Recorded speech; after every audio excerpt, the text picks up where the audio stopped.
Toute ma famille, les 23 membres, ont traversé 15 États en avion pour voir ma sœur éclater un ballon rempli de confettis rose, vols affrétés, tenues assorties, un complexe hôtelier à $40 000 à Naples, en Floride. Un mois plus tard, pas un seul d'entre eux n'a fait les 2 heures de route nécessaires pour me voir me marier. Trop épuisant, a dit ma mère. Nous venons de voyager, a ajouté mon père. Peut-être la prochaine fois, a texté ma sœur avec un emoji qui rit. 34 jours après cela, mon téléphone s'est éclairé de 215 appels manqués, SMS et messages vocaux de chacun d'entre eux, jusqu'au dernier. Ils venaient de découvrir qui était réellement mon mari. Et soudain, 2 heures de route ne semblaient plus si loin. Mais voici ce qu'aucun d'eux ne savait. Et ce que je m'apprête à vous dire, la distance n'a jamais été le problème. C'était eux. Avant de continuer, si cette histoire vous touche de près, prenez un moment pour aimer et vous abonner, seulement si vous vous sentez vraiment concerné. Indiquez votre position et l'heure locale dans les commentaires. J'aimerais savoir d'où vous m'écoutez. Je m'appelle Stella.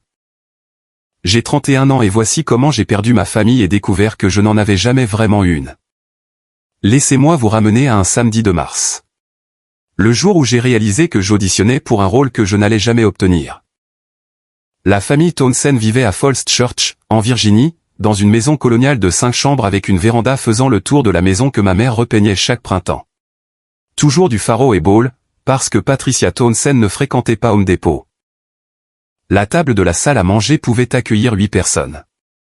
La nappe en lin venait de Restauration Hardware, et à chaque dîner du dimanche, il y avait un ordre de placement dont personne ne parlait, mais que tout le monde comprenait. Ma mère siégeait en bout de table. Mon père, Richard, s'asseyait à sa droite, assez près pour acquiescer au bon moment, assez loin pour ne pas gêner. Madison et Brett s'asseyaient l'un en face de l'autre comme des membres de la royauté à la cour. Et moi, je m'asseyais au bout, près de la cuisine, à côté de la porte battante qui cognait ma chaise chaque fois que quelqu'un se levait pour chercher du vin. Ma mère dirigeait une chaîne de 5 boutiques dans le nord de la Virginie, Maison Patricia. Elle l'appelait son empire. Mon père avait une petite société de conseil en gestion. Stable, respectable, ordinaire. L'argent était suffisant. L'image était tout. Madison, de 4 ans ma cadette, ancienne junior Miss Virginia, aujourd'hui influenceuse, lifestyle, avec 45 000 abonnés, avait épousé Brett Keller, un promoteur immobilier qui conduisait un Range Rover et parlait de taux de capitalisation comme d'autres parlent de la pluie et du beau temps. Ils vivaient dans une maison de ville de 1,2 million de dollars à Alexandria. Tout dans leur vie avait l'air cher. Tout dans leur vie était censé l'être. Puis il y avait moi, graphiste indépendante, un appartement d'une chambre à Arlington, une Honda Civic 2018 avec une bosse sur le pare-choc arrière que je n'ai jamais fait réparer. Ma mère appelait mon métier, le petit truc artistique de Stella. Il y a un portrait de famille sur le manteau de la cheminée à Falls Church. Il a été pris il y a 3 Noëls. Si vous regardez la version encadrée, vous remarquerez que mon visage est à moitié coupé par le bord. Personne n'a jamais changé le cadre. Je ne le savais pas encore, mais dans exactement 4 mois, chaque personne à cette table du dimanche me supplierait pour quelque chose, et je dirais non.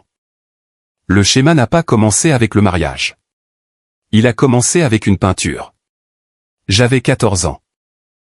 Le concours des jeunes artistes de l'État de Virginie comptait 1200 inscriptions cette année-là, et la mienne a remporté le premier prix, un paysage à l'huile de la vallée de Shenandoah sur lequel j'avais passé 4 mois. Ma professeure d'art plastique, Madame Callaway, a pleuré quand ils ont appelé mon nom. Ma mère m'avait promis qu'elle serait au 3e rang. Elle n'y était pas.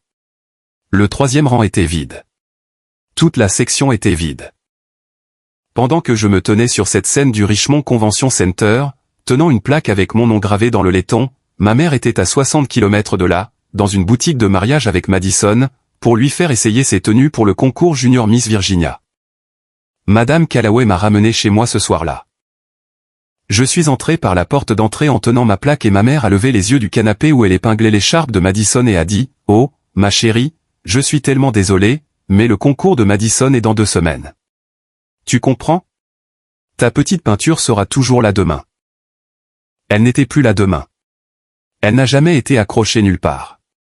Ni dans le couloir, ni dans le salon, pas même dans ma chambre parce que je ne pouvais pas la regarder sans voir ce 3e rang vide. La couronne de Junior Miss Virginia de Madison, en revanche, a siégé sur l'étagère du salon pendant la décennie suivante. Des années plus tard, quand j'avais 24 ans et que je nettoyais le garage pour aider mon père à faire de la place pour un nouvel établi, j'ai trouvé la peinture. Elle était sous une boîte d'anciennes écharpes de concours de Madison, face contre terre, enveloppée dans un sac poubelle. J'ai arrêté de peindre après ça. Pas parce que j'avais perdu mon talent. J'avais perdu le public dont je pensais avoir besoin. Il me faudrait encore 7 ans pour réaliser que je cherchais le mauvais public depuis le début. J'ai rencontré David dans un café de Georgetown par un jeudi après-midi d'octobre. Il lisait un exemplaire écorné des pensées pour moi-même de Marc Aurèle. Je dessinais un concept de logo sur mon iPad. Il m'a demandé si j'étais une artiste. J'ai répondu, designer indépendante. Il a dit, c'est la même chose, juste avec des factures. J'ai ri. Il m'a offert un deuxième café. Il portait une chemise en flanelle et un jean ce jour-là. Il conduisait un Toyota Tacoma avec de la boue sur les passages de roues. Il m'a dit qu'il travaillait dans les investissements. Je me suis imaginé un gars avec un compte en ligne et une passion pour les tableurs. Nous sommes sortis ensemble pendant 8 mois avant que je ne découvre la vérité. Et cela n'est pas venu de David. C'est venu de Nora, ma meilleure amie depuis l'orientation en première année à l'UVA, aujourd'hui avocate d'affaires à DC. Nous étions chez elle en train de partager une bouteille de Malbec quand elle a sorti un article sur son téléphone et a tourné l'écran vers moi. « Stell », a-t-elle dit, « ton petit ami est sur la liste Forbes des 30 de moins de 40 ans. » David Ashford, fondateur et PDG d'Ashford Capital Partners, un fonds de capital investissement gérant 2,3 milliards de dollars d'actifs. J'ai fixé sa photo dans l'article. Même flanelle, même sourire décontracté, et j'ai senti le sol se dérober. Quand je l'ai confronté, il ne s'est pas excusé, il a expliqué. L'associé de mon père l'a volé quand j'avais 12 ans, a-t-il dit, assis en face de moi dans notre box habituelle. J'ai vu l'argent transformer les gens en inconnus. Je me suis juré de ne jamais laisser cela m'arriver. Je voulais savoir si je rencontrais quelqu'un, cette personne resterait si elle pensait que je n'avais rien. Je suis resté et j'ai gardé son secret, pas pour lui, mais pour moi. Je voulais que ma famille m'aime pour moi, pas pour la valeur du nom de mon mari. Nora m'a prévenu, si ta famille l'apprend un jour, elle va soudainement s'intéresser de très près à toi. Je lui ai dit qu'elle était cynique. Elle m'a répondu qu'elle était juste réaliste. David a fait sa demande un samedi matin. Pas de restaurant, pas de message dans le ciel, pas de flash mob, juste nous deux sur un banc au parc de Great Falls en regardant le Potomac s'écraser sur les rochers. La bague était un saphir bleu de Ceylan de 3 carats monté sur platine. Pour quiconque s'y connaissait vraiment en pierre, elle était extraordinaire. Pour ma famille, elle avait l'air jolie. J'ai posté une photo sur le groupe familial ce soir-là. La bague au doigt, le bras de David autour de moi, les chutes derrière nous. J'ai écrit, il a demandé. J'ai dit oui. La réponse de ma mère est arrivée 14 minutes plus tard. C'est gentil, ma chérie. Puis immédiatement, les filles, est-ce que quelqu'un a finalisé la palette de couleurs pour la révélation de Madison? Je pense à du rose poudré et de l'or. Des avis? C'était tout. C'était mon annonce de fiançailles dans la famille Townsend. Quand Madison s'était fiancée 2 ans plus tôt, ma mère avait engagé un photographe pour capturer Brett un genou à terre au Jefferson Memorial. Elle avait organisé une fête de fiançailles pour 80 personnes à leur country club. Elle avait posté 14 fois sur Instagram en un seul week-end. Pour moi, un emoji cœur et une transition immédiate vers les couleurs des ballons. J'ai envoyé les invitations de mariage 3 mois avant la date. Willowbrook Vineyard, en Virginie, une magnifique propriété dans les contreforts de Shenandoah, à exactement 1h50 de Falls Church en voiture. Je l'avais choisi parce que la glycine fleurissait en mars et que la tonnelle de cérémonie surplombait les Blue Ridge Mountains. Aussi parce que c'était proche de chez nous, facile d'accès, sans avion requis. 6 semaines ont passé. Pas une seule réponse positive, RSVP, n'est revenue. J'ai commencé à appeler. Mon père a décroché à la 3e sonnerie et a hésité pendant 30 secondes avant de dire « Ta mère pense que cela pourrait entrer en conflit avec l'emploi du temps de Madison. Le bébé de Madison n'est prévu que dans 4 mois, papa. » Silence. Un silence long, pesant, familier. J'aurais dû le voir dès lors, mais l'espoir vous fait garder les yeux à moitié fermés quand ils devraient être grands ouverts. La fête de révélation du sexe de Madison a eu lieu au Ritz-Carlton à Naples, en Floride. Organisateur d'événements, arche de ballon ayant coûté plus cher que mon loyer mensuel, orchestre de jazz en direct, images par drone de la chute de confettis au-dessus du golfe. Ma mère avait fait venir un traiteur complet avec un bar à huîtres et un gâteau à 6 étages en forme de landau. 23 membres de la famille ont pris l'avion. Tante Linda du Connecticut, tante Rachel de l'Oregon, oncle Jim de l'État de Washington. Des cousins que je n'avais pas vus depuis les funérailles de ma grand-mère se sont présentés en robe d'été assortie de couleur rose parce que Patricia Townsend avait envoyé un email de groupe avec un tableau d'inspiration et un code vestimentaire obligatoire. J'y suis allé aussi, j'ai payé mon billet, ma chambre d'hôtel, je me suis assise à une table près de la cuisine, la même place qu'à chaque fête de famille, juste avec un meilleur éclairage. David est venu avec moi. Il portait un polo bleu marine et un pantalon kaki. Personne ne lui a posé la moindre question de toute la soirée, sauf Brett, qui s'est penché vers lui pendant le dessert et a dit « Alors, qu'est-ce que tu fais dans la vie ?»« Investissement », a dit David. Brett a ricané. « Un truc de des traders, quoi ?» David a siroté son vin. Quelque chose comme ça. Puis Brett s'est tourné vers son pote Greg en face de lui et a commencé sur son sujet préféré, lui-même. « J'essaie d'obtenir un rendez-vous avec Ashford Capital », a-t-il dit en desserrant sa cravate. Le plus gros fonds de capital investissement faisant du développement côtier sur la côte est. Si je les décroche, on parle de richesse générationnelle. Il a frappé la table. Celui qui dirige ce fonds, je tuerais pour avoir 15 minutes avec lui. David était assis à 1 mètre de lui. J'ai serré sa main sous la nappe. Il n'a pas bronché. J'ai surpris ma mère près de la table du gâteau disant à tante Linda le coût total, $40 000. Elle y avait contribué à hauteur de $15 000 elle-même. Rien n'est trop beau pour Mamadi, disait-elle en tamponnant ses yeux avec une serviette de cocktail monogrammée. J'ai pensé à mes invitations de mariage restées sans réponse dans 23 boîtes aux lettres, et j'ai applaudi quand les confettis sont tombés. Les réponses négatives ont commencé à arriver 4 semaines avant mon mariage. Toutes disaient la même chose, déclinée. Tante Linda, nous venons de prendre l'avion pour la Floride le mois dernier, ma chérie. Nous sommes complètement épuisés par le voyage. Le trajet Connecticut-Virginie se fait en 4 heures de voiture. Le trajet Connecticut-Naples est un vol de 3 heures, mais l'épuisement est apparemment directionnel. Tante Rachel, c'est juste trop loin pour un week-end, Stell. Elle avait fait 5 heures d'avion depuis Portland pour une révélation de sexe. Une route de 2 heures vers la Virginie était, trop loin. Madison, je suis enceinte, Stell. Je ne peux pas être bringue-ballée partout. Envoie des photos, par contre. Elle était enceinte de 5 mois.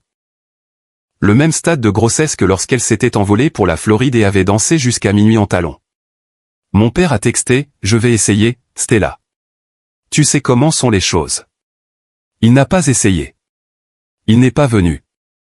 Et puis, 10 jours avant le mariage, ma mère a appelé. J'ai enregistré l'appel. La Virginie est un État où le consentement d'une seule partie suffit pour enregistrer et Nora, ma meilleure amie avocate, m'avait dit des mois plus tôt de commencer à documenter les choses. Je ne savais pas pourquoi à l'époque. Je lui faisais juste confiance. Ma chérie, a dit ma mère, d'un ton doucereux qu'elle utilisait quand elle s'apprêtait à dire quelque chose de cruel. C'est juste une petite cérémonie de toute façon, non? Ce n'est pas comme la révélation de Madison. C'était un vrai événement. Ne le prends pas personnellement. J'ai éloigné le téléphone de mon visage et j'ai regardé l'invitation sur mon bureau. Papier cartonné crème, lettres dorées, vignoble de Willowbrook, 15 mars, la date où ma vie était censée changer. 23 invitations, 23 déclins, et ma mère avait le culot de dire que mon mariage n'était pas un vrai événement.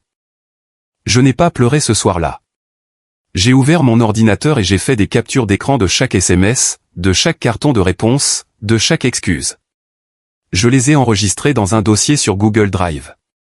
Nora m'avait dit, documente tout, pas pour la vengeance, mais pour la clarté. Je ne savais pas encore à quel point les choses allaient devenir claires. Le vignoble de Willowbrook s'étendait sur 32 acres de collines verdoyantes.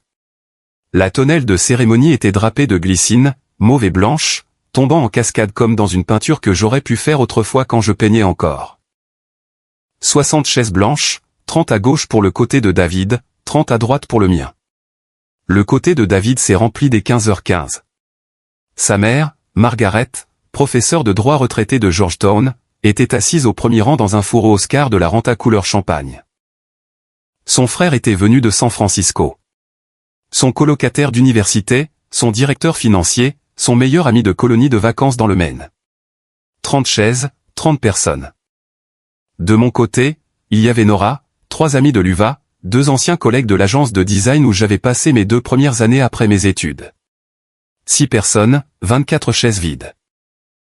L'organisatrice du mariage, une femme adorable nommée Darcy, qui avait été professionnellement joyeuse toute la matinée, m'a touché le coude et a chuchoté, devrions-nous réorganiser les places? Déplacer quelques invités? J'ai regardé ces 24 chaises. La lumière de l'après-midi les frappait comme une photographie. Laissez-les, ai-je dit. Je veux m'en souvenir. David m'a trouvé 10 minutes avant la cérémonie.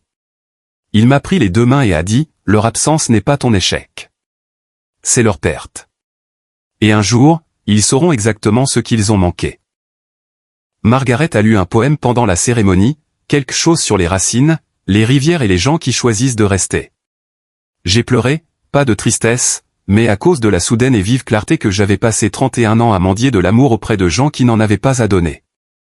Après la cérémonie, alors que les invités buvaient du Viognier de Virginie sous la tonnelle, Nora m'a prise à part. Elle a brandi son téléphone. Ma mère avait posté une story Instagram ce même après-midi, une photo de brunch avec Madison dans un café d'Alexandria. Légende, journée mère-fille. Même jour, même après-midi, à 2 heures de là. Des œufs bénédicts au lieu du mariage de sa fille aînée. J'ai laissé ces chaises vides exprès, pas pour les faire culpabiliser, mais comme une preuve. 3 jours plus tard, j'étais toujours dans le groupe familial. Je ne l'avais pas quitté. En partie par habitude, en partie parce que je voulais voir ce qu'ils diraient. Ce qu'ils ont dit était pire que le silence. Madison a envoyé le premier message, alors, c'était comment ce petit mariage? Tu as fait le truc façon Pinterest? Ma mère, je suis sûr que c'était charmant, ma chérie. Envoie des photos quand tu auras l'occasion. Aucune mention du fait qu'elle n'était pas venue. Pas d'excuses, pas d'explication, juste la sereine présomption que mon mariage était une note de bas de page et que le chapitre était déjà clos. Brett a ajouté, j'ai entendu dire que tu avais épousé un gars de la finance. Tant mieux pour toi. Le des trading, ça doit être excitant. Puis tante Rachel a posté un selfie au bord de la piscine d'un complexe. Elle était à Canquin. La légende, j'avais besoin de ça après tout ce voyage. Elle avait réservé des vacances internationales 2 jours après m'avoir dit qu'un trajet de 2 heures vers la Virginie était trop loin. J'ai lu chaque message. Je n'ai répondu à aucun d'eux. J'ai juste fait des captures d'écran de chacun, lentement, soigneusement. Comme on photographie des preuves sur une scène de crime. Ce soir-là, Nora a appelé. Stell, ça va?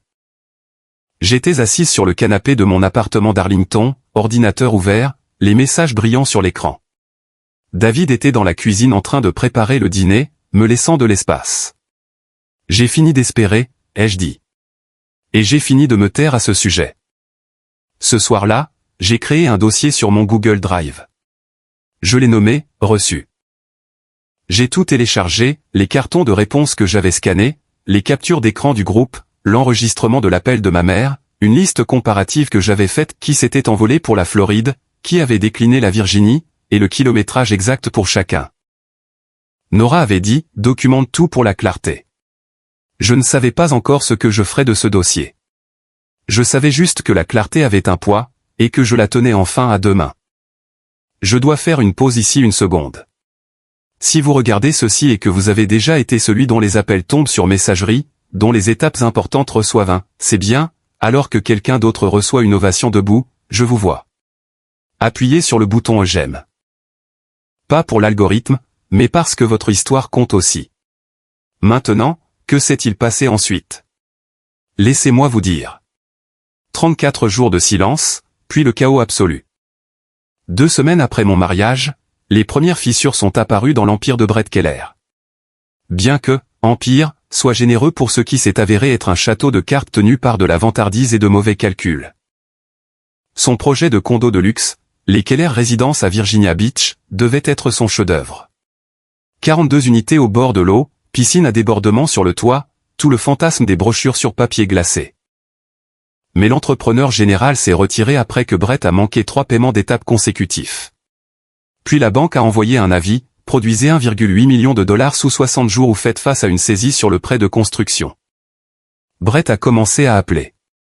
Il a contacté 12 fonds de capital investissement en 2 semaines.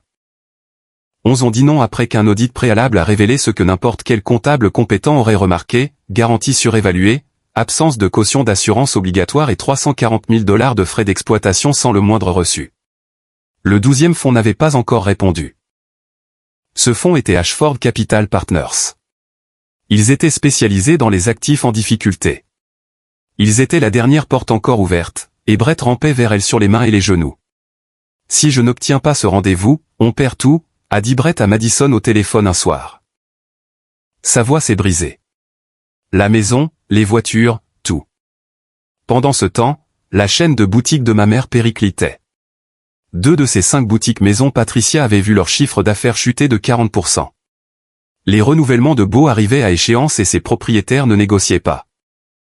Elle avait besoin d'une injection de liquidité d'au moins 200 000 dollars, de l'argent qu'elle n'avait pas et ne pouvait pas emprunter. Et mon père, Richard, si passif, venait de perdre le plus gros client de son cabinet de conseil. Il ne savait pas encore que ce client avait des liens avec le réseau de David. Personne ne le savait encore. C'était ça, l'effet domino. On n'entend pas les pièces tomber jusqu'à ce que la dernière frappe le sol. La famille qui n'avait pas voulu faire 2 heures de route pour mon mariage s'apprêtait à découvrir que la réponse à tous ses problèmes était assise en face de moi à la table du petit déjeuner chaque matin. C'est arrivé un mardi. L'associé de Brett, Greg Mitchell, préparait un dossier de présentation pour Ashford Capital. Travail de préparation standard, faire des recherches sur le fond, étudier le portefeuille, trouver un angle. Il a ouvert le site web de la firme, puis a cherché sur Google, David Ashford, PDG, Ashford Capital. L'article de Forbes est apparu en premier, 30 de moins de 40 ans dans le capital investissement. Une photo de profil de David, rasé de près, confiant, portant une veste de sport sur une chemise blanche. Le même visage, les mêmes yeux, le même petit sourire discret que Greg avait vu à une table de dîner à Naples, en Floride, 3 mois auparavant. Greg a fixé l'écran. Puis il a tourné son ordinateur vers Brett et a dit, « Ce n'est pas le gars de l'invitation de mariage de la sœur de ta femme. Celui en chemise de flanelle à la fête de révélation ?» Brett s'est penché. Son visage est passé du confus au livide en moins de 3 secondes. Il a attrapé son téléphone et a appelé Madison. Madison a appelé Patricia. Patricia a appelé Richard. Richard a ouvert son ordinateur et a tapé « David Ashford Capital » sur Google, et le profil Bloomberg a tout confirmé. Actif sous gestion, 2,3 milliards de dollars. Fondateur et PDG, David Ashford. Je sais tout cela parce que Madison l'a dit à Brett. Brett l'a dit à Greg et Greg l'a dit à une connaissance commune qui a fini par le dire à Nora. Le jeu du téléphone arabe est allé vite. Ce qui m'a frappé quand Nora m'a tout raconté au téléphone 2 jours plus tard, c'est ce que personne n'a dit. Pas une seule personne dans cette chaîne n'a dit « Nous aurions dû être à son mariage ». Pas une. Les tout premiers mots sortis de la bouche de ma mère, selon le récit de Madison, furent « Cela change tout. Appelle-la. Sois gentille. Sois gentille. » Après 31 ans d'invisibilité, l'instruction de ma mère à la famille n'était pas « Excusez-vous ». C'était « Soyez stratégique. » Je ne sais pas ce qui a fait le plus mal, l'absence originelle ou le retour calculé. Jour 34, un samedi matin fin avril. Je me suis réveillé avec mon téléphone vibrant sur la table de nuit comme s'il essayait de s'échapper. L'écran était saturé de notifications, un mur de noms que je n'avais pas vu s'éclairer sur mon téléphone depuis plus d'1 mois. Je l'ai pris et j'ai fait défiler. 47 appels manqués, 89 SMS, 31 messages vocaux, 48 emails et messages Facebook, 215 points de contact provenant de gens qui n'avaient pas pu trouver 2 heures pour aller à Willowbrook. Ma mère, 12 appels et 3 messages vocaux. Stella, bébé, rappelle-moi. Tu me manques tellement. Déjeunons ensemble cette semaine. Amen David. Nous aimerions beaucoup mieux le connaître. Madison, OMG. Stell, pourquoi tu ne m'as rien dit?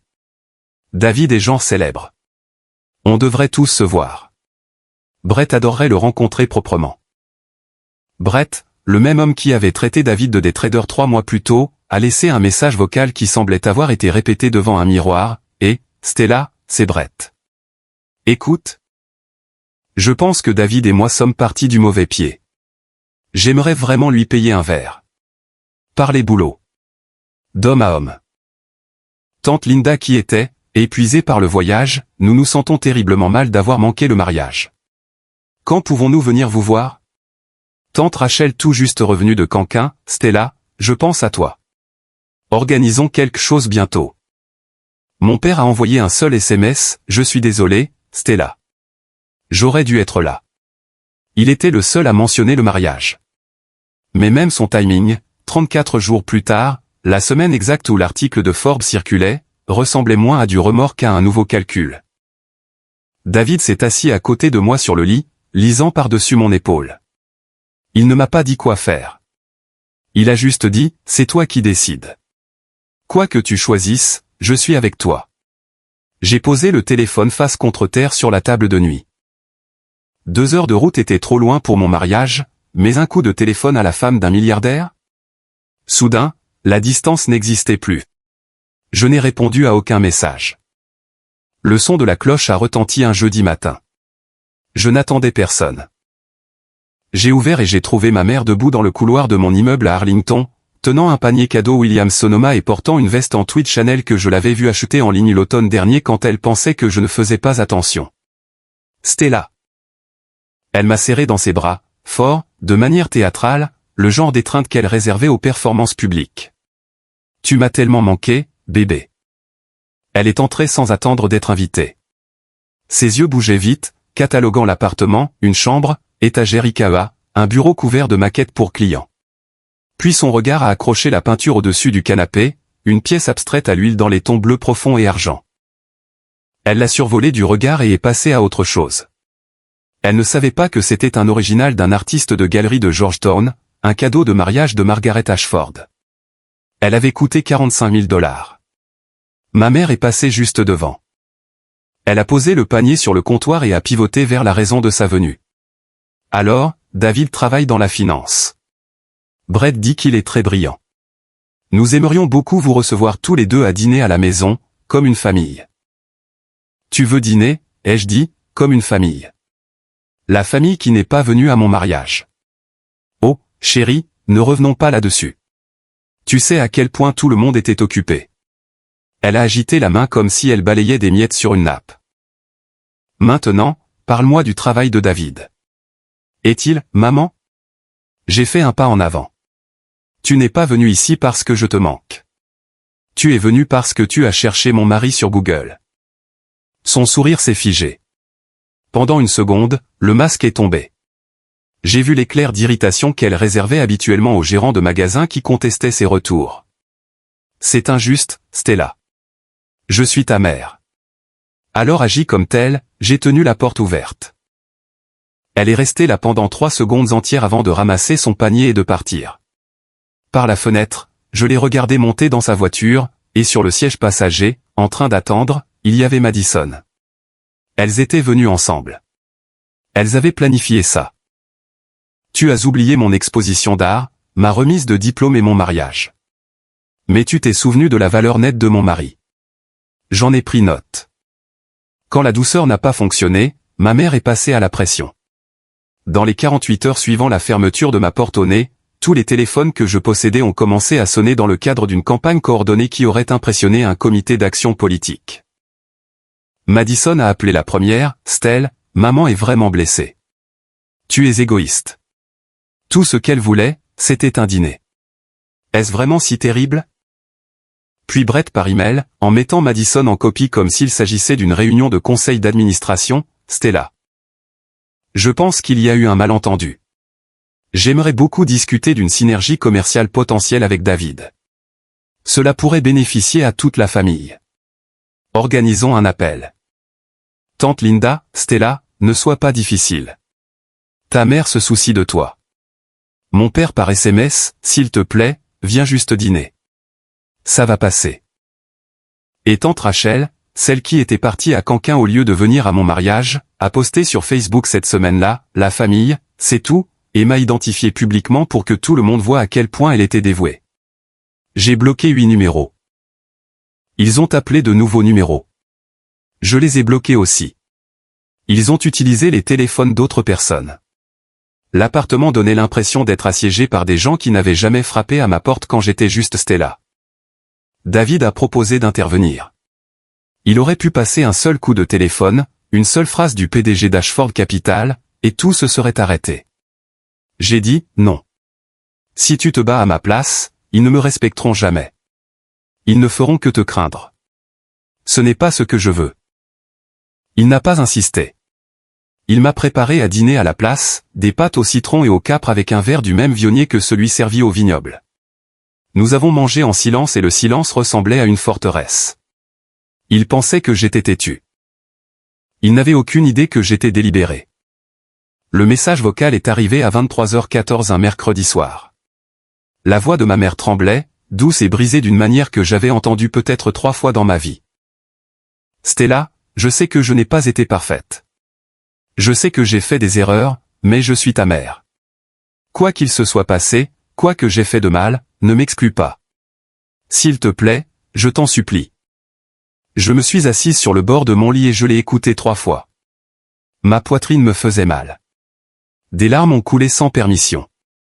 Elle semblait sincère. Elle semblait brisée. Et j'ai failli la rappeler. Mon pouce flottait au-dessus du bouton vert. Et chaque souvenir d'être dans cette cuisine, de m'entendre dire que j'étais assez bien, mais manifestement jamais assez pour eux, se battait contre la jeune fille de 14 ans qui vivait encore en moi et qui voulait juste que sa mère soit présente une fois.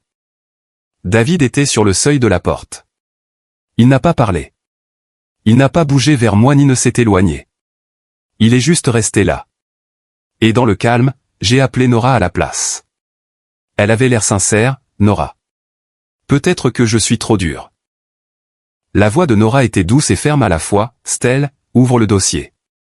Lis les SMS. Lis ce qu'elle a dit à propos de ton mariage. Puis décide. J'ai ouvert mon ordinateur. La lumière bleue de l'écran a rempli la chambre sombre. J'ai cliqué sur le dossier intitulé « Reçu » et j'ai sorti la capture d'écran datant de 2 jours avant mon mariage. Un message que ma mère avait envoyé à Madison, et que Madison avait accidentellement transféré au mauvais groupe « Ne gâche pas ton samedi pour la petite cérémonie de Stella. Elle s'en sortira. Elle s'en sort toujours. » C'était le message qu'elle avait envoyé à chaque membre de la famille. La raison pour laquelle personne n'est venu. Ce n'était pas la distance. Ce n'était pas les emplois du temps. C'était Patricia Townsend disant discrètement à 23 personnes que le mariage de sa fille aînée ne valait pas leur temps. J'ai fermé l'ordinateur, essuyé mon visage, et j'ai repensé à la dernière fois que j'avais entendu ma mère pleurer. C'était il y a 3 ans, quand elle voulait que mon père co-signait un prêt pour l'expansion de sa boutique. Elle ne pleurait pas parce qu'elle m'avait blessé. Elle pleurait parce que j'avais cessé d'être utile. Laissez-moi vous demander quelque chose et soyez honnête avec vous-même. Avez-vous déjà surpris quelqu'un en train de verser des larmes de crocodile? Ce moment où vous réalisez que les larmes ne sont pas pour vous, elles sont pour ce qu'ils attendent de vous. Si vous connaissez ce sentiment, mettez un crocodile dans les commentaires. Et si vous vous demandez ce que j'ai fait ensuite, croyez-moi, j'ai passé des semaines à le planifier. Je me suis assise à la table de la cuisine le samedi suivant avec David à ma gauche et Nora à ma droite. Le café refroidissait dans 3 tasses.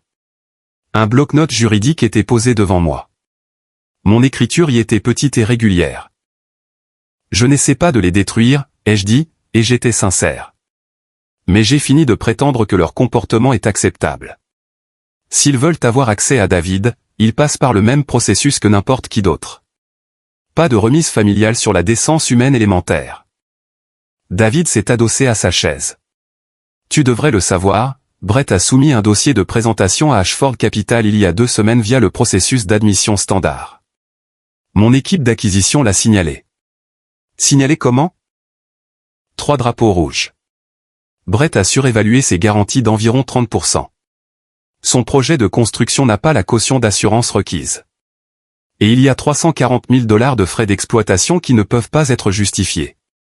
Pas de facture, pas de reçu, juste des lignes budgétaires sans documentation. Il a fait une pause. Mon équipe allait le rejeter avant même tout ça. Les chiffres ne collent pas. Nora m'a regardé. Donc, le projet meurt de lui-même. Exactement, a dit David. Je ne l'ai pas rejeté à cause de Stella. Je l'ai rejeté parce que son entreprise n'est pas saine. Cette distinction compte, juridiquement et personnellement. J'ai acquiescé. Le plan n'était pas compliqué. Je n'avais pas besoin de comploter ou de manipuler. J'avais juste besoin d'arrêter d'intervenir, d'arrêter d'arrondir les angles, d'arrêter d'être le pont invisible entre les problèmes de ma famille et des solutions qu'ils n'avaient pas méritées. Il y avait une chose, cependant, le gala de charité de la Fondation Henderson, dans 3 semaines.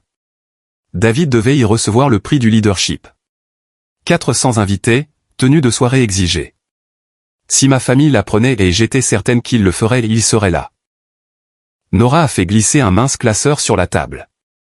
À l'intérieur, des captures d'écran imprimées, les cartons de réponse scannés, le tableau comparatif des kilométrages. Juste au cas où, a-t-elle dit. Ce n'est pas une arme. C'est un miroir. Je n'avais pas besoin de vengeance. J'avais juste besoin qu'ils arrêtent de se mentir sur qui ils étaient. La lettre de rejet est arrivée chez Keller Développement Group un lundi. Livrée sur du papier à en-tête Ashford Capital couleur crème, papier 100% coton, logo embossé. Elle était signée par le vice-président des acquisitions. Pas par David.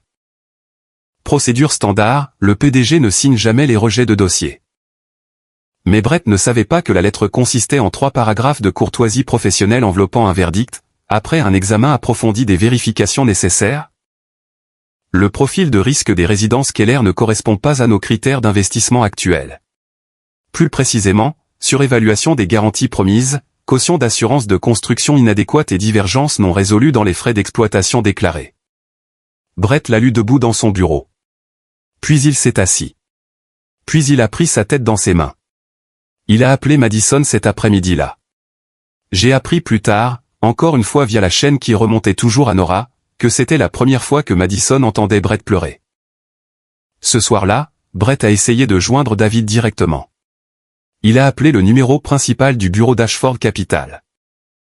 La réceptionniste a été polie et inébranlable, Monsieur Ashford n'accepte pas d'appel non sollicité. Si vous souhaitez soumettre une demande formelle, je peux vous fournir l'adresse email appropriée. Brett a raccroché. Il est resté assis dans sa voiture dans le parking pendant 20 minutes.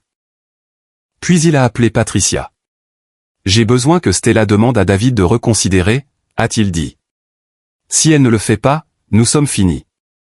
On perd la maison. On perd tout. Ma mère, la femme qui avait dit à 23 personnes de ne pas venir à mon mariage, a dit 4 mots, laisse-moi faire. En moins d'une semaine, elle avait acheté une table au gala de charité de la Fondation Henderson.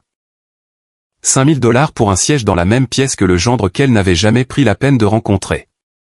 5 000 $ pour réparer ce que 2 heures de route auraient évité. L'ironie me pesait sur le cœur comme une pierre. Pendant que Brett s'agitait, l'empire de ma mère s'effondrait. Maison Patricia avait 5 boutiques. Ce printemps-là, 2 d'entre elles ont reçu des avis de renouvellement de bail avec une augmentation de loyer de 35%. Les propriétaires ne négociaient pas. Les achats en ligne grignotaient sa fréquentation depuis des années, et la réponse de Patricia avait été de l'ignorer totalement. Le plus amer ? J'avais proposé mon aide. 2 ans plus tôt, assise à cette même table du dimanche près de la porte de la cuisine, je lui avais dit que je pouvais concevoir un site de commerce électronique complet pour Maison Patricia. Rafraîchissement de l'identité de marque, boutique en ligne, intégration des réseaux sociaux. Je le ferai gratuitement, un cadeau.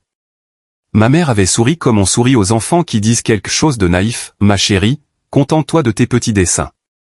Le commerce de détail est un monde à part. Aujourd'hui, ce monde à part se refermait sur elle. Elle avait besoin d'au moins 200 000 $ pour maintenir 3 boutiques à flot, de l'argent pour couvrir les renouvellements de baux, les factures fournisseurs en retard et une masse salariale qu'elle jonglait depuis des mois. La banque voulait un co-signataire ou un investisseur extérieur. Elle n'avait ni l'un ni l'autre. Quand elle a entendu Brett parler d'Ashford Capital, quelque chose a cliqué dans son esprit. Si David pouvait sauver le projet de Brett, peut-être pourrait-il aussi sauver ses boutiques.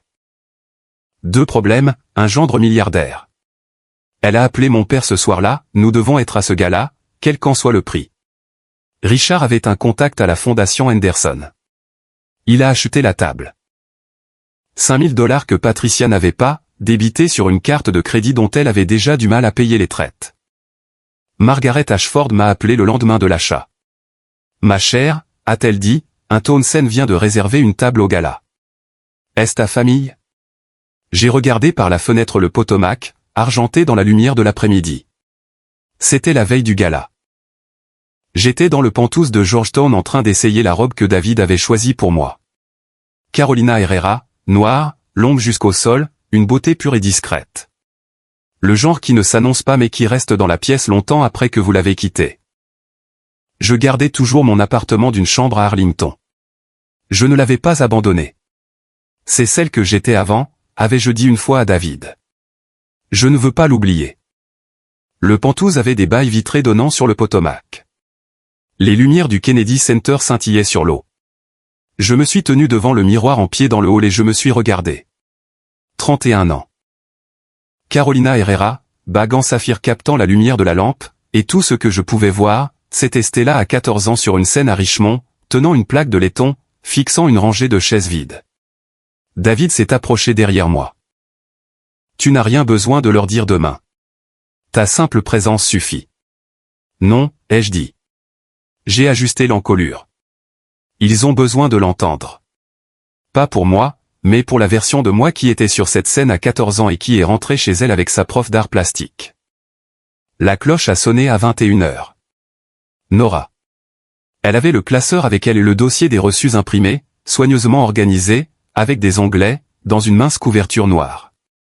Elle l'a posé sur le comptoir en marbre de la cuisine et a dit, juste au cas utile. Je l'ai pris. Il était léger. Quelques pages de capture d'écran, une poignée de cartons de réponses scannés, la transcription d'un appel téléphonique. C'était tout.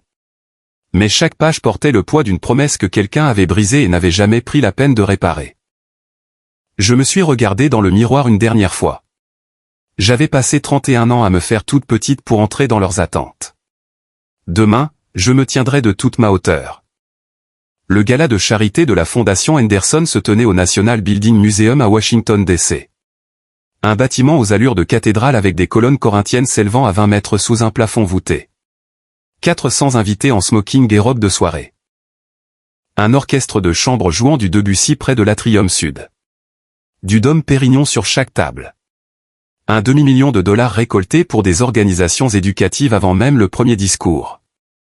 David et moi sommes arrivés en voiture avec chauffeur. Il portait un smoking Tom Ford sur mesure.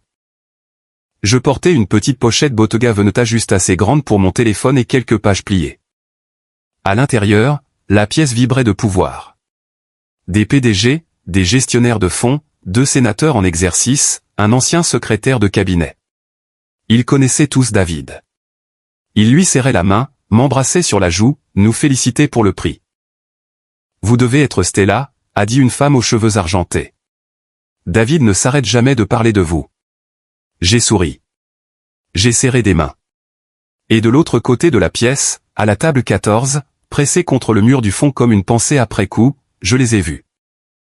Ma mère dans une robe rouge de chez Nordstrom, faisant de son mieux pour paraître plus luxueuse qu'elle ne l'était. Brett dans un costume qui serrait aux épaules. Madison, enceinte de 6 mois, serrant son petit sac à main. Mon père assis, les mains sur les genoux, fixant la nappe. Il ne m'avait pas encore vu. Il scrutait la pièce à la recherche de David Ashford, le nom sur le programme, le visage de l'article de Forbes. Il ne savait pas que j'étais déjà là, debout à 6 mètres d'eux, en train de les regarder chercher. Le maître de cérémonie s'est approché du podium. Mesdames et messieurs, veuillez accueillir le lauréat de ce soir, le fondateur d'Ashford Capital Partners et le récipiendaire du prix Henderson pour le leadership de cette année, David Ashford. David s'est levé. Je me suis levé avec lui. 400 personnes ont applaudi. Et à la table 14, le verre de champagne de ma mère s'est figé à mi-chemin de ses lèvres. Pour la première fois de ma vie, j'ai vu quelque chose sur son visage que je n'avais jamais vu auparavant, la peur. David a parlé pendant 5 minutes. Il a été gracieux, précis et chaleureux. Il a parlé du travail de la Fondation Henderson dans les écoles sous-financées. Il a parlé de la responsabilité du capital.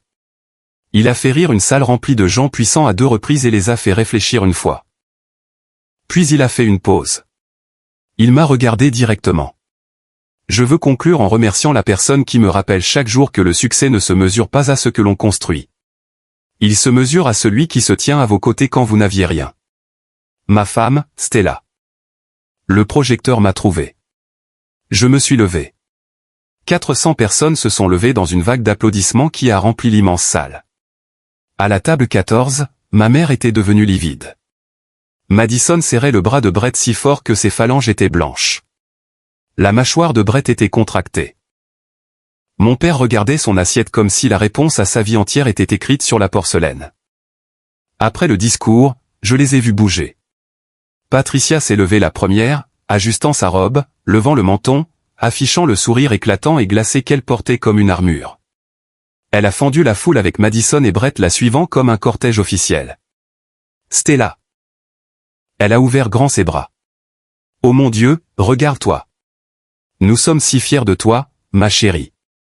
Elle a cherché à m'étreindre devant 3 couples qui regardaient manifestement. Une étreinte conçue pour les témoins. Je n'ai pas bougé. Mes bras sont restés le long de mon corps. Salut, maman. Étrange de vous voir ici. Tu n'as pas pu venir en Virginie, mais d'essai, ça marche. Le sourire s'est légèrement fêlé. Oh, ne sois pas idiote. Nous sommes ici pour te soutenir. Vous êtes ici parce que l'entreprise de Brett a besoin de 4,2 millions de dollars. La phrase est tombée comme un verre brisé sur du marbre. Les 3 couples se sont détournés. 2 membres du conseil d'administration de la fondation, debout juste derrière ma mère, sont devenus très immobiles. Le silence a duré 3 secondes, mais il portait le poids de 31 ans.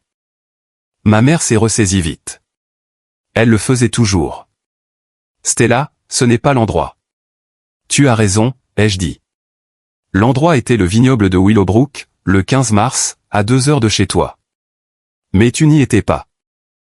Brett a fait un pas en avant, la voix basse et pressante. Stella, discutons de ça en privé.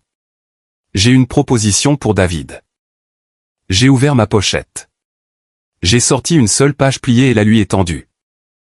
C'est le SMS que tu as envoyé à Madison la semaine de mon mariage. Tu l'as appelé le petit truc de Stella. Tes mots exacts étaient, pourquoi gâcherais-je un samedi pour ça? Brett a pris le papier comme s'il brûlait. C'est sorti de son contexte. Je me suis tourné vers ma mère. Ma voix était calme. Je ne tremblais pas. Je ne criais pas. Et ceci, ai-je dit en sortant une 2e page, est le message que tu as envoyé à chaque membre de la famille, leur disant de ne pas venir. Ne gâchez pas votre samedi pour la petite cérémonie de Stella. Elle s'en sortira. Elle s'en sort toujours. La bouche de Patricia s'est ouverte. Rien n'est sorti. Je n'ai jamais, ce n'est pas, maman, j'ai la capture d'écran. Madison l'a transférée par erreur. Je l'ai sauvegardée. Madison a commencé à pleurer. Stella, tu fais une scène. J'ai regardé ma sœur belle, enceinte, effrayée et j'ai dit, non, Madison, c'est toi qui as fait une scène. C'était Rose. Ça a coûté 40 000 $, et tout le monde s'est envolé pour la Floride pour ça.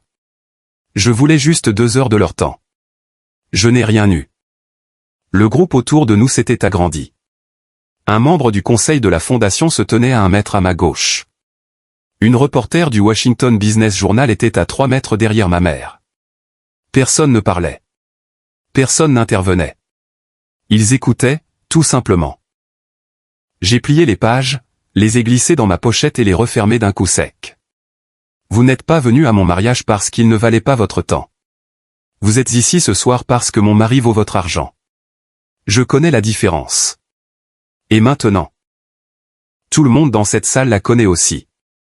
Brett a laissé tomber les faux semblants, sa voix s'est brisée comme du plâtre humide. Stella, allez. C'est du business.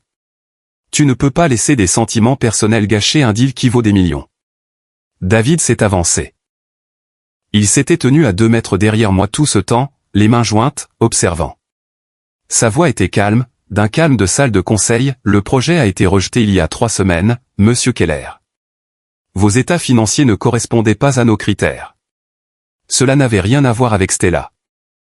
Brett l'a fixé. C'est le vous ne pouvez pas, les mots ne sortaient plus.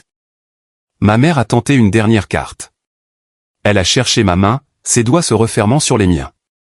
Ma chérie, je suis ta mère. Tu ne peux pas faire ça à ta famille. J'ai retiré ma main doucement, comme on lâche un ballon. Tu as choisi pour quelle famille tu voulais être présente. Je ne fais que respecter ton choix. Madison sanglotait ouvertement maintenant, du mascara sur les joues, une main sur son ventre. Ce n'est pas juste, Stella. Je vais avoir un bébé. Et j'espère que tu seras présente pour elle, ai-je dit. De la manière dont personne n'a été présent pour moi. La salle retenait son souffle. Mon père n'avait pas dit un mot. Il se tenait au bord du groupe, légèrement derrière Brett, les mains dans les poches. Finalement, il a dit la chose qu'il aurait dû dire 34 jours plus tôt dans un vignoble sous la glycine, « Stella, je suis désolé. J'aurais dû venir. » Je l'ai regardé et pendant une seconde, une brève et honnête seconde, j'ai voulu le croire. J'ai voulu être cette fille de 14 ans qui pensait encore que son père était juste silencieux, pas complice. Je sais, papa, mais être désolé avec 34 jours de retard dans le gala d'un milliardaire, ce n'est pas être désolé. C'est de la stratégie. Je me suis retourné, j'ai pris le bras de David et j'ai marché vers la table d'honneur où Margaret Ashford attendait, son sourire discret, chaleureux et sincère.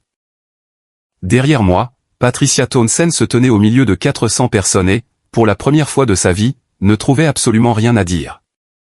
Le reste de la soirée s'est déroulé comme une carte météo, un froid rayonnant de la table 14, de la chaleur partout ailleurs. Ma famille est restée assise. Personne dans la salle n'est allé vers eux.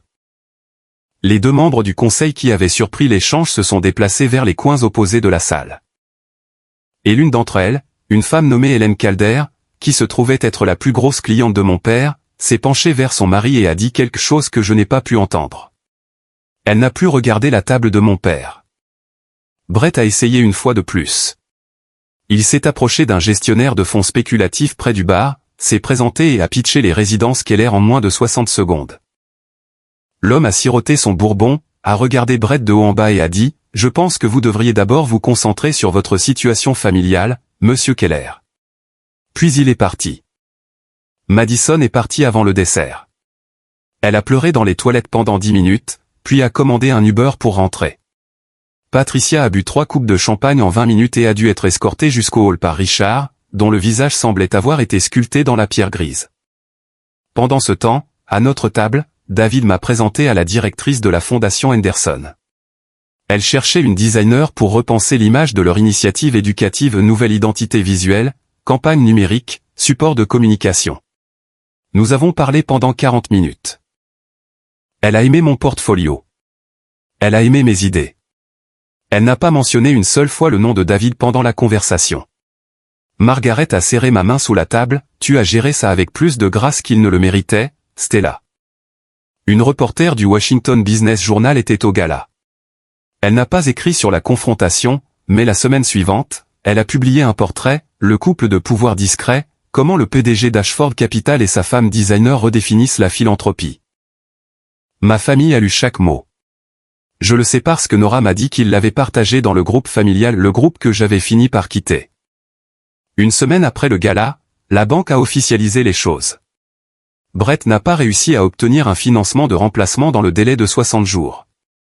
Le prêt de construction pour les résidences Keller a été saisi. La propriété est revenue au prêteur. Les fonds propres personnels de Brett, 800 000 $ qu'il avait injectés sur 2 ans, s'étaient envolés. 42 condos de luxe sont devenus un squelette de béton inachevé. Il a déposé le bilan, chapitre 7. Keller Développement Group a cessé d'exister. La maison de ville de 1,2 million de $ à Alexandria a été mise sur le marché à perte. Madison a emballé ses affaires dans le SUV de sa mère et est retourné vivre dans la maison coloniale de Falls Church. Puis la deuxième fissure est apparue. En triant les comptes de la société de Brett pendant le dépôt de bilan, Madison a trouvé ce que l'équipe d'audit d'Ashford Capital avait signalé, 340 000 $ de frais d'exploitation sans reçu. Elle a épluché les dossiers relevés de cartes de crédit, facture d'hôtel dans des villes où Brett n'avait aucun projet, note de restaurant pour deux, un appartement loué à Norfolk sous une LLC dont elle n'avait jamais entendu parler. Brett voyait sa directrice de bureau depuis 6 mois. Pendant toute la durée de la grossesse de Madison, pendant la fête de révélation, les robes d'été roses assorties, la fête à $40 000 au Ritz-Carlton. Madison m'a appelé à 2 heures du matin. Sa voix était brute, Stell, je ne savais rien de tout ça. Je suis tellement désolé. Pas pour David, pour tout. Pour toi. J'ai écouté. Je n'ai pas raccroché. Je ne l'ai pas réconforté non plus. Je vais y réfléchir, Madison, mais pas ce soir. J'ai posé le téléphone. C'était la première chose sincère que ma sœur me disait depuis des années. Mais un coup de téléphone à 2 heures du matin alors que tout s'écroule autour d'elle n'effaçait pas ce que 27 ans de silence avaient construit. Maison Patricia a fermé 2 boutiques avant la fin du mois de mai. Les renouvellements de baux sont passés sans signature. La boutique de Tyson S. Corner a fermé un mardi. Celle de Fairfax a suivi la semaine suivante. Les portants qui contenaient autrefois des chemisiers en soie et des sacs en cuir italien ont été dépouillés jusqu'au métal nu. Un panneau, bail à céder, est apparu sur chaque vitrine. 3 magasins restaient, mais ils étaient moribonds. Les retombées sociales furent plus discrètes et plus profondes. Quelqu'un qui était au gala a raconté à un membre du comité du déjeuner de printemps ce que Patricia avait fait. Elle a dit à toute sa famille de ne pas aller au mariage de sa propre fille, et la fille a épousé un milliardaire. Cette phrase a circulé dans le cercle social de Patricia comme un poison lent. La présidente du comité l'a appelée « Nous pensons que le comité a besoin d'une énergie nouvelle cette saison, Patricia. » Hélène, la cliente la plus importante de mon père, a transféré son contrat de conseil à un autre cabinet. Elle a dit directement à Richard « J'ai besoin de quelqu'un en qui je peux avoir confiance pour mes affaires familiales. » Ma mère a tenté un dernier coup sur les réseaux sociaux. Elle a posté une photo d'enfance de moi, les dents du bonheur, de la peinture sur les doigts, souriant à l'appareil à l'âge de 7 ans, avec la légende « Ma magnifique première-née. Si fière de tout ce que tu es devenu. » J'ai signalé la publication, puis j'ai bloqué son compte. Il y a eu un moment, Nora me l'a raconté plus tard, où Patricia s'est assise seule dans la boutique principale de Maison Patricia après l'heure de fermeture. Les néons bourdonnaient. Les portants étaient à moitié vides.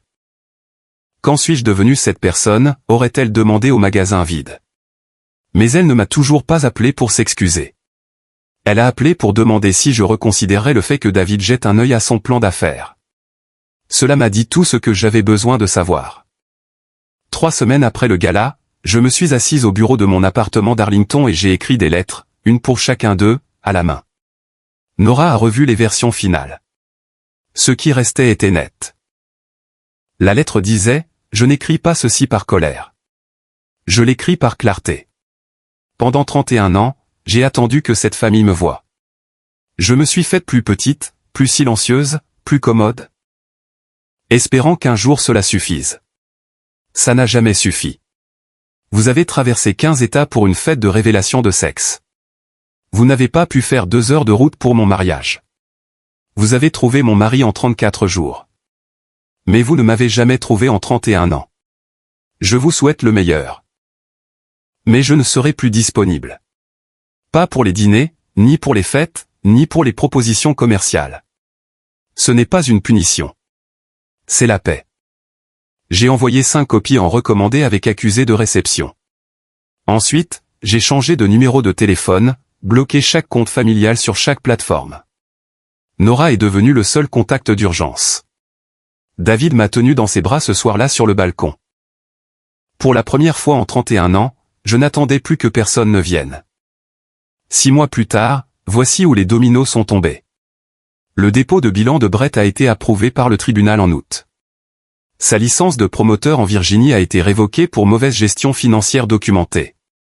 Les papiers du divorce ont suivi en septembre. Madison a accouché en juillet d'une fille qu'elle a nommée Hope. Elle a emménagé chez Patricia, a pris un emploi à temps partiel dans un magasin de détail, son premier salaire depuis ses années de concours de beauté. Elle ne m'a pas contacté, respectant ma limite, mais elle a envoyé une carte d'anniversaire via Nora en octobre, je comprends maintenant. J'espère qu'un jour tu me laisseras essayer à nouveau. Pas d'urgence. M. Patricia a fermé une 3e boutique en septembre. Elle a vendu sa veste Chanel sur Poshmark pour 1200 $. Son adhésion au country club a expiré. Mon père a perdu 2 autres clients. Il a commencé à réduire ses effectifs, a licencié son assistante, s'est installé dans un espace de travail partagé. Il m'a envoyé une lettre via Nora. Il ne demandait pas d'argent. Il demandait juste à parler. Je n'ai pas répondu, mais je ne l'ai pas jeté non plus. Et moi? J'ai signé un contrat de design avec la fondation Henderson. David et je avons acheté une maison à la campagne en Virginie, à un monde d'ici. J'ai transformé la véranda en studio.